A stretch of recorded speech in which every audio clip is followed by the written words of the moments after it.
Friend आया ससुराल में।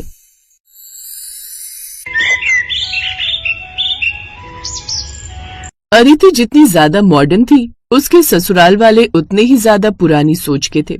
और सबसे ज्यादा पुरानी सोच की थी उसकी जेठानी काजल, जो कि हर चीज में कमियां निकाला करती थी। आज के दिन भी अदिति की जेठानी काजल ने उससे कहा, कितनी बार बोला है तुम्हें अदिति कि शाम के समय झाड़ू नहीं लगाया करते, इससे घर की बरकत चली जाती है। ऐसा कुछ भी नहीं होता है भाभी। पुराने जमाने में शाम के समय झाड़ू नहीं लगाते थे क्योंकि उस समय बिजली नहीं होती थी, कहीं कोई महंगी चीज झाड़ू में चली न जाए इसलिए नहीं लगाते थे। आप भी कितनी पुरानी सोच की हैं। ऐसा कुछ नहीं अदिति, घर की लक्ष्मी चली जाती है। जैसा बोला है वैसा ही करो। तुमसे बड़ी हूं मैं तो मुझे ज्यादा तजुर्बा है जिंदगी का, इसलिए तुम्हें सीख दे रही हूँ, बाकी तुम्हारी मर्जी। अच्छा भाभी ठीक है, अगर आप बोल रही हो तो आज से मैं शाम के समय झाड़ू नहीं लगाऊंगी। वो थोड़ा घर गंदा हो गया था, बच्चे ट्यूशन से खेल कर आए थे तो पूरे घर में मिट्टी हो गई थी, इसलिए लगा दी। ऐसे ही अदिति हर बात को संभाल लिया करती और सब कुछ ठीक चल रहा था। एक दिन जब पूरा परिवार साथ में बैठकर खाना खा रहा था तो अदिति ने अपने परिवार को बताया, अच्छा आप लोगों को ये बताना था कि मेरा एक दोस्त 2 दिन के लिए यहाँ पर रहने के लिए आ रहा है और उसके बाद चला जाएगा। अदिति की ये बात सुनकर काजल जैसे परेशान हो गई और चौंक कर बोली, तुम्हारे कहने का क्या मतलब है कि तुम्हारी कोई सहेली कुछ दिन के लिए यहाँ पर रहने के लिए आ रही है? नहीं नहीं भाभी, मेरा दोस्त आ रहा है, वो लड़का है, उसका नाम रोहन है, बहुत अच्छा है और साथ ही बहुत मजाकिया भी है। वो ऐसी बातें करता है भाभी की पूछो मत, आप मिलोगी ना तो आपको बहुत पसंद आएगा वो। अदिति कैसी बातें कर रही हो? माँ जी गाँव गई हुई है, घर में तुम हो, मैं हूँ और मेरी बेटी निधि भी है। अच्छा लगता है क्या कि घर में 3-3 लड़कियां हो और तुम एक पराये मर्द को रहने के लिए घर पर बुला रही हो? तो क्या हो गया भाभी, कैसी बातें कर रही हो? वो अदिति का दोस्त है तो अदिति उसे जानती होगी और अदिति ऐसे ही थोड़ी किसी को भी अपने घर बुला लेगी। हाँ काजल, तुम ज्यादा सोच रही हो। अदिति जितना ये घर हमारा है उतना तुम्हारा भी है। तुम्हारा जिसका भी मन करे तुम उसे घर बुला सकती हो। थैंक यू भैया, वो उसका यहाँ पर कुछ इंटरव्यू है इसलिए आ रहा है, उसके बाद में वो चला जाएगा। अदिति ये बात सबको बताती है लेकिन काजल को ये बात जैसे हजम नहीं हो रही थी। उसके दिल की धड़कनें तेज हो गई थी। वो तुरंत अपने कमरे में गई और अपनी बेटी निधि से बोली, सुन निधि, कुछ दिन के लिए मैं तुझे तेरी नानी के घर भेज रही हूँ। वैसे भी आजकल बाहर बहुत सारे कांड होने लगे हैं, तो तू वहीं से कुछ दिनों के लिए स्कूल चले जाना। मैं सब लोगों को बोल दूंगी कि तेरी नानी की तबीयत खराब है। पर मम्मी मुझे नानी के घर नहीं जाना, वो अकेले मुझे बोर कर देती हैं। मुझे आप लोगों के साथ रहना है। जब जितना बोला जाए वही करना चाहिए, फालतू बहस करने की जरूरत नहीं है। 10 साल की है तू, अभी इतनी बड़ी नहीं हुई है कि मुझसे जुबान लड़ाएगी, समझी? निधि चुप हो जाती है और उसके बाद अपना सामान बांधकर नानी के घर चली जाती है। वहीं दूसरी तरफ घर में रोहन आता है। काजल उसे जानती नहीं थी। वो जैसे ही दरवाजा खोलती है तो पूछती है, जी कौन हो तुम, किससे मिलना है? जी मैं रोहन हूँ, अदिति का दोस्त। उसने मेरे बारे में आपको बताया होगा। काजल ने हाँ में सिर हिलाया लेकिन रोहन को अंदर भेजने के बाद अपने मन में बोली, हे भगवान, ये लड़का तो बहुत अच्छा दिखता है। आजकल के जमाने में क्या क्या चल रहा है, कहीं ऐसा तो नहीं मेरी इस देवरानी का जो दोस्त ससुराल में रहने आया है, इसका अफेयर मेरी देवरानी से चल रहा हो? नहीं नहीं नहीं नहीं, ऐसा नहीं हो सकता। काजल मन में ये सोच ही रही होती है कि तभी पीछे से अदिति आती है और वो आते ही रोहन को अपने गले से लगा लेती है और बोलती है, आ गए तुम? जानते भी हो मैं तुम्हें कितना ज्यादा मिस कर रही थी। मैं भी एक एक पल रो रो कर गुजारा कर रहा था। बहुत ज्यादा याद आ रही थी तुम्हारी, लेकिन कुछ कर भी तो नहीं सकता था ना। दोनों को इस तरह से मिलते हुए देखकर काजल की धड़कनें जैसे दुगनी रफ्तार से दौड़ने लगती हैं। उसने फिर से अपने मन में कहा, फिर ये लोग कहते हैं कि मैं मन में शक कर रही हूँ। हरकतें देखी हैं इनकी। अरे कौन से दोस्त इस तरह से चिपक चिपक कर गले मिलते हैं भला? काजल उस समय तो कुछ नहीं कहती और चुप रहती। रात के समय जब पूरा परिवार साथ में खाना खाने बैठता है तभी काजल ने देखा कि उसकी देवरानी अदिति ने खाने में करेले बनाए हुए थे। ये क्या है अदिति, तुमने खाने में करेले क्यों बनाए हैं? तुम जानती हो ना कि मेरे पति और तुम्हारे पति दोनों को ही करेले खाना बिल्कुल भी अच्छा नहीं लगता। पर मुझे तो अच्छा लगता है ना भाभी। अदिति ने मेरे लिए बनाए होंगे ये, और आप लोगों के लिए भी कोई ना कोई सब्जी तो जरूर बनाई होगी। मैं जानता हूँ कि अदिति कितनी केयरिंग है और सबका कितना ध्यान रखती है। कितने अच्छे हो तुम रोहन, जो बिना बोले ही सब समझ जाते हो। हाँ भाभी, मैंने आप लोगों के लिए दाल बनाई है। वो करेले बनाने में इतना समय लग गया और कुछ बना ही नहीं पाई। अदिति की बात सुनकर काजल ने एक बार फिर से गुस्से में अपने मन में कहा, अच्छा तो इसने इतनी मेहनत करके हमारे लिए सिर्फ ये दाल बनाई है और रोहन के लिए स्पेशल करेले? बस बहुत हो गया, मुझसे तो ये सब नहीं देखा जा रहा। पता नहीं इस घर के मर्द ये सब कैसे बर्दाश्त कर रहे हैं। काजल तब भी कुछ नहीं कहती क्योंकि उसने अपने मन में सोच लिया था कि जब घर के बाकी लोगों को इस चीज से कोई फर्क नहीं पड़ रहा तो वो भी क्यों ही बोले। ऐसे ही एक दिन काजल मंदिर चली जाती है और अदिति पूरे घर में पोछा लगा रही होती है। वो खड़े होकर वाइपर से पोछा मार रही थी कि तभी अचानक से उसका फर्श पर पैर फिसलता है और वो गिरने ही वाली थी कि रोहन जाकर उसे तुरंत अपनी बाहों में पकड़ लेता है। लेकिन ठीक इसी समय काजल मंदिर से घर वापस आती है और ये सब कुछ अपनी आंखों से देख लेती है। ये सब कुछ चल रहा है मेरे पीछे से। घर में सास ससुर नहीं है तो इसका मतलब ये नहीं कि तुम उनकी गैर मौजूदगी का गलत फायदा उठाओगी। नहीं भाभी, आप गलत समझ रही हैं। दरअसल वो तो क्या, मैं सब कुछ अपनी इन आंखों से देख रही हूँ। सीधा क्यों नहीं बता देती सबको कि शादी से पहले भी ये तुम्हारा प्रेमी था और तुम्हारी शादी इस घर में हो गई तो तुम्हें इसकी याद आ रही होगी, इसलिए दोस्त बोलकर तुमने इसे घर में घुसा दिया। आप कैसी बातें कर रही हैं भाभी? आप हम दोनों के बारे में ऐसा कुछ सोच भी कैसे सकती हैं? हम दोनों बचपन से स्कूल के बेस्ट फ्रेंड हैं और हमने कभी भी एक दूसरे को उस नजर से नहीं देखा। हर रिश्ता या तो प्रेमी का हो या फिर भाई बहन का, ऐसा जरूरी नहीं होता भाभी। लेकिन रिश्तों की आड़ में कैसा कैसा गंदा खेल खेला जाता है, ये सब कुछ मुझे बहुत अच्छे से पता है, इसलिए मुझे ये सब कुछ समझाने की जरूरत नहीं है। काजल की ये कड़वी बातें सुनकर अदिति और रोहन दोनों की आंखों में आंसू आ जाते हैं और दोनों रोने लगते हैं। माफ करना भाभी, मैंने अदिति को कभी भी उस नजर से नहीं देखा। मैं ये नहीं कहूंगा कि वो मेरी बहन है, क्योंकि जरूरी नहीं कि एक लड़का और लड़की या तो प्रेमी हो या फिर भाई बहन। अदिति मेरी एक बहुत अच्छी दोस्त है, एक अच्छी पार्टनर है, लेकिन मैं कभी इसका घर और रिश्ता खराब नहीं करूंगा। और आपकी जानकारी के लिए बता दूं भाभी कि रोहन की पहले से सगाई हो चुकी है और हमारे बीच ऐसा कुछ नहीं है। मैं घर में पोछा लगा रही थी और फर्श पर मेरा पैर फिसलने वाला था तो रोहन ने वक्त पर आकर मुझे बचा लिया, वरना मैं गिर जाती। ये रखी बाल्टी और वो रखा पोछा, देख लीजिए। काजल अपनी रूढ़िवादी सोच और शक के अंदर इतनी ज्यादा खो गई थी कि उसने सामने रखा हुआ सफाई का सामान तक नजरअंदाज कर दिया था। फर्श पर फैला हुआ पानी भी उसे नजर नहीं आया था। अपनी गलती का एहसास होते ही जैसे काजल शर्म के मारे जमीन में समाने लगी और उसने हाथ जोड़कर कहा, मुझे माफ कर दो रोहन भाई, तुम कहीं मत जाओ। शायद ये सब कुछ मेरी पुरानी सोच की वजह से हो रहा है या फिर आजकल समाज में बढ़ते हुए हादसों की वजह से शायद मैंने कुछ ज्यादा ही गलत सोच लिया। मैं बस अपने परिवार को लेकर थोड़ी ज्यादा प्रोटेक्टिव हो रही थी, मुझे माफ कर दो। कोई बात नहीं भाभी, परिवार में तो ऐसी छोटी मोटी बातें चलती रहती हैं। मैंने आपको दिल से माफ कर दिया, पर अगर आगे से आपके मन में कभी ऐसी कोई शक आए तो आप मुझसे पहले ही खुलकर बात कर लेना। हाँ भाभी, अगर आपके मन में ऐसा कभी कोई भी सवाल आए तो आप मुझसे तुरंत पूछ सकती हैं। मैं कभी भी ऐसा कुछ नहीं करूंगी जिससे हमारे घर की मर्यादा खराब हो। मुझे अच्छी तरह पता है कि एक औरत की सीमा क्या होती है और मैं उसकी पूरी इज्जत करूंगी। फिर भी अगर मेरी वजह से आपको कुछ भी उल्टा सीधा लगा हो तो मुझे माफ करना। रोहन भी अब अपना दिल बड़ा करके उस कड़वी बात को पूरी तरह से नजरअंदाज कर देता है। ये देखकर पूरा परिवार बहुत खुश हो जाता है। वहीं रोहन भी अपना इंटरव्यू देकर 3-4 दिन के बाद वापस अपने शहर चला जाता है और इस घटना के बाद अदिति के साथ साथ काजल भी समाज के साथ अपनी सोच को मॉडर्न करना शुरू कर देती है।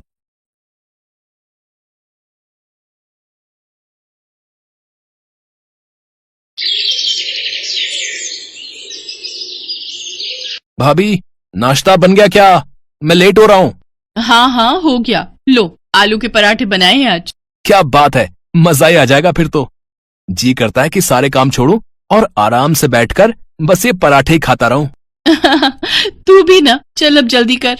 नहीं सच में भाभी, आप ना बेस्ट हो। हाँ वो तो है, लेकिन जब रसिका आएगी ना इस घर में तब देखेंगे कि तुम रसिका के गुण गाते हो या फिर मेरे। क्या भाभी, फिर वही बात। आप जाओ किचन में और मुझे पराठे पर फोकस करने दो। हाँ, देवर और भाभी का बड़ा ही प्यारा रिश्ता होता है। इसमें मान सम्मान भी होता है और हंसी मजाक भी। सरिता की शादी किशोर से हुई थी और राहुल उसका देवर था। किशोर और राहुल की उम्र में 10 साल का बड़ा अंतर था। जब राहुल छोटा था तभी उसके माता पिता का देहांत हो गया था।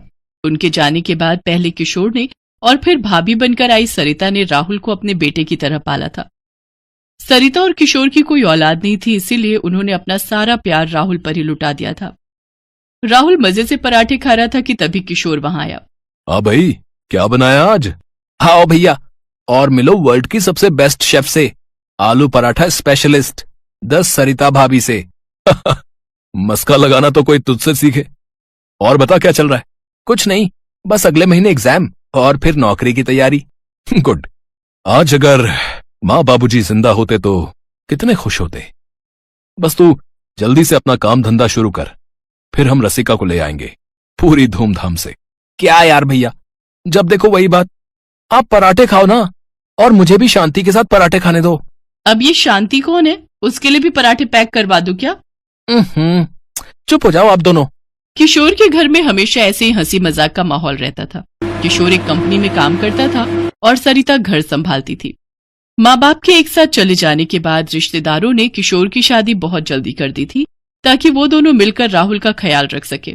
सरिता भी भाभी नहीं बल्कि माँ के रूप में राहुल का पूरा ख्याल रखती थी। ऐसे ही कई दिन गुजर गए। राहुल की कॉलेज की पढ़ाई अब खत्म होने वाली थी। फिर एक दिन कॉलेज में, हाय। हाय रसिका, कैसी हो? मैं ठीक हूँ, आप कैसे हो? अरे यार, ये तुम मुझे आप क्यों बोलती हो? तो क्या बोलूं? तुम बोलो ना, जैसे मैं तुम्हें बोलता हूँ। मैं आपको तुम बोलूं? फिर वही बात। अच्छा खैर छोड़ो, अंकल आंटी कैसे हैं? वो बढ़िया है। आप बताइए, भैया भाभी कैसे हैं? हाँ, वो भी मस्त हैं। अच्छा रसिका, मैं चलता हूँ, मुझे दोस्तों के साथ फिल्म देखने जाना है, तो मैं लेट हो रहा हूँ। ठीक है, बाद में मिलते हैं। Okay, bye bye. रसिका चाहती थी कि राहुल उसे भी अपने साथ फिल्म देखने ले जाए, लेकिन राहुल रसिका से हर वक्त कन्नी ही काटता रहता था। रसिका वहां से दुखी होकर घर की तरफ चल पड़ी। दरअसल राहुल और रसिका के पिता बहुत अच्छे दोस्त हुआ करते थे। उन दोनों ने बचपन में ही रसिका और राहुल की शादी तय कर दी थी, पर शादी से पहले ही राहुल के माता पिता का देहांत हो गया। लेकिन किशोर और सरिता दिल से चाहते थे कि रसिका ही उनके घर की बहू बनकर आए, इसीलिए वो रसिका का नाम लेकर राहुल को छेड़ते रहते थे। रसिका भी राहुल को ही अपना पति मान चुकी थी। वो कभी कभार जानबूझकर राहुल से मिलने के लिए सज धज कर तैयार होकर कॉलेज आती थी। उससे बात करने की कोशिश करती थी, लेकिन राहुल उससे बचता फिरता था। लेकिन अब जब दोनों बड़े हो गए थे तो शादी की बात भी चलने लगी। आओ आओ किशोर बेटा, कैसे हो? नमस्ते आंटी जी, मैं ठीक हूँ। नमस्ते आंटी जी, आप कैसी हैं? मैं भी ठीक हूँ। रसिका, ओ रसिका, जल्दी आओ, देखो तुम्हारे जेठ जेठानी आए हैं। अपनी माँ की आवाज सुनकर रसिका फूली नहीं समाई। वो जल्दी से सिर पर पल्लू रखकर बाहर आई और आकर उसने किशोर और सरिता के पैर छुए। हालांकि उसकी नजरें किसी को ढूंढ रही थी। क्या हुआ रसिका, किसे ढूंढ रही हो? जी किसी को नहीं, मैं चाय लाती हूँ। रसिका की बात सुनकर वहां सभी लोग मुस्कुरा दिए। तभी किशोर ने कहा, आंटी, अब वक्त आ गया है, हमें जल्दी से अपनी जिम्मेदारियां निभा देनी चाहिए। हाँ बेटा, मैं भी यही चाहती हूँ। मेरी तबीयत भी ठीक नहीं रहती, डॉक्टर भी जवाब दे चुके हैं। जिस शुगर ने रसिका के पापा को निकल लिया, वही अब मुझे भी मार रही है। अब तो इंसुलिन भी कोई काम नहीं करता है। हिम्मत रखिए आंटी जी, सब ठीक हो जाएगा।